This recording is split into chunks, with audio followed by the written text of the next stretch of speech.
तो आज हम बात करने वाले हैं एक ऐसे इंपॉर्टेंट और मोस्ट अंडररेटेड कैरेक्टर की जो कि अगर डीमन स्लेयर की स्टोरी में ना होता तो कोई भी मुजान को मारने में कामयाब ना होता। तो अगर तुम ये सोच रहे हो कि मैं यहाँ पे यूरिची सुगीकुनी की बात कर रहा हूँ तो तुम गलत हो। मैं यहाँ पे बात कर रहा हूँ तांजीरो के फादर तांजीरो कामादो। हाँ, मुझे पता है कि तांजीरो के फादर मेन स्टोरी शुरू होने से पहले ही मर गए थे, लेकिन जो चीजें इन्होंने अपने बेटे को सिखाई जिनको यूज करके तांजीरो ने मुजान और अपर मून का खात्मा किया, और इन चीजों में हिनुकामी कागुरा, ट्रांसपेरेंट वर्ल्ड और सेल्फलेस स्टेट शामिल हैं। तो इधर तुम तांजीरो को यूरिची सुगीकुनी के बाद दूसरा लेजेंड मान सकते हो जिसकी वजह से डीमन स्लेयर कॉर्प अपने मकसद में कामयाब रही। तांजीरो को एक बीमारी होती है जो कि उसे बहुत कमजोर और उसकी स्किन को डल बना रही होती है। इस बीमारी की होते हुए भी वो डांस ऑफ फायर गॉड यानी हिनुकामी कागुरा सुबह से शाम तक परफॉर्म आसानी से करते रहते। इस डांस में यूजर को अपनी सारी 12 फॉर्म को रिपीट करना होता है, जिसकी वजह से यूजर 13 फॉर्म का यूज करके मुजान को मार सकता है। और हाँ, ये फॉर्म सिर्फ यूरिची ने मुजान को मारने के लिए ही बनाई थी। इस 13 फॉर्म को यूज करने से पहले यूजर को सारी 12 फॉर्म रिपीट करनी पड़ती हैं, जो कि यूजर का स्टेमिना और एक्यूरेसी बढ़ा देती है, जिसकी वजह से यूजर की स्पीड बहुत तेज हो जाती है और वो अपना अटैक बड़ी एहतियात से और सही जगह पे इस्तेमाल कर सकता है, जैसा कि यूरिची ने मुजान और काकोशिबा से लड़ते वक्त किया था।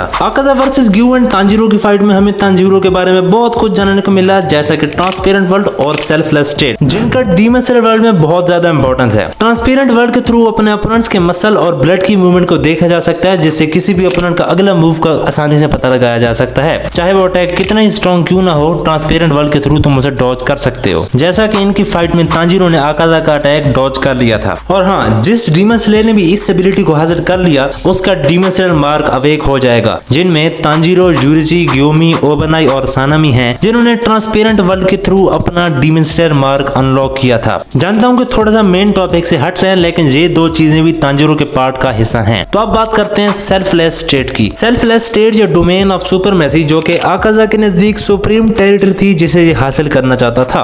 इस स्टेट में यूजर अपना फाइटिंग स्पिरिट खत्म कर देता है और किसी भी किस्म का एंगर या हेटेड शो नहीं करता, जिसकी वजह से उसका फोकस सिर्फ एक ही जगह हो जाता है। लेकिन आकाजा के नजदीक ये नामुमकिन था, क्योंकि वो सोचता था कि हर ह्यूमन में फाइटिंग स्पिरिट होता ही होता है। हालांकि एक छोटे बच्चे में भी थोड़ा सा होता है, लेकिन होता लाजमी है। ये स्टेट एक अपर मून के लिए बहुत खतरनाक साबित हो सकती है अगर वो अपर मून अपने अपोनेंट्स के फाइटिंग स्पिरिट या ऑरा पे डिपेंड करता हो, जैसा कि आकाजा करता था, और इसी वजह से आकाजा भी मारा गया। और अगर देखा जाए तो हमारे तांजीरो के पास सेल्फलेस स्टेट, ट्रांसपेरेंट वर्ल्ड और हिनुकामी कागुरा तीनों मौजूद थे, जिनमें ये मास्टर था। तो तुम जी कह सकते हो कि अगर तांजीरो जिंदा होता तो वो आकाजा या किसी भी अपर मून को आसानी से हिरा सकता था, सिवाय काकोशिबा के, क्योंकि ये उसे टफ टाइम दे सकता है। खैर, तांजीरो एक डीमन स्लेयर तो नहीं था, लेकिन सन ब्रीथिंग का अच्छे से यूज कर सकता था। इसी वजह से ये इतना स्ट्रॉन्ग था कि अपने वक्त में इसने एक 9 फीट बड़े बियर को मार गिराया, जिसका सर एक ह्यूमन बॉडी के बराबर था, और इतनी तेजी से मारा कि तांजीरो को वहां पे कुछ समझ ना आया और कहा कि शायद मेरे बाप ने एक ही सेकंड के अंदर अंदर रीच पर एक नहीं बल्कि 2 दफा वार किया। तांजीरो ने वहां पे रियलाइज किया कि उसे अपने बाप के अंदर रीच को मारने के बाद भी कोई हेटेड, डर या फाइटिंग स्पिरिट नजर नहीं आया, बल्कि वो जैसे रीच को मारने से पहले थे, रीच को मारने के बाद भी उसी तरह है।